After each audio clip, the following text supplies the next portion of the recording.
Hey guys, আমরা টাকা জমাতে সবাই পছন্দ করি এবং টাকার দরকার প্রত্যেকেরই জীবনে অনেক বেশি। তো এই টাকাটা আমরা কিভাবে আরও বেশি বাড়াতে পারবো অ্যান্ড কিভাবে খরচ করলে সেই টাকার পরিমাণটা খুব ভালো পরিমাণের ম্যানেজ হবে, সেটা নিয়ে কিন্তু আমি একটা টেকনিক তোমাদেরকে আজকে বলতে এসেছি। And this technique is proven. টেকনিকটা বা এই রুলটার নাম হচ্ছে 50/30/20 রুল। ফার্স্ট 50 মানে হচ্ছে 50% ইনকাম তোমরা তোমাদের লাইফের যে সবথেকে ইম্পর্ট্যান্ট কাজ, এডুকেশন, হেলথ, ফুড অ্যান্ড যেখানে তোমরা থাকছো, তো এই ধরনের কিছু মেন বিষয় যেগুলো আমাদের লাইফে খুব গুরুত্বপূর্ণ, সেই সমস্ত বিষয়ে খরচ করতে পারো 50% of your income.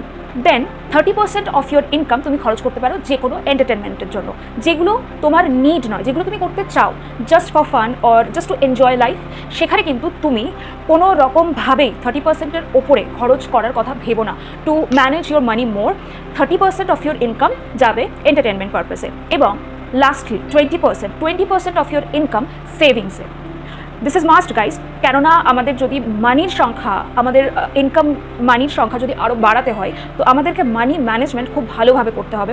So that's why savings is very important. And savings কিন্তু তোমরা চাইলেই একটু বেশিও করতে পারো, কেননা সেভিংস খুব ইম্পর্ট্যান্ট একটা জিনিস, but 20% savings is enough for you to manage money.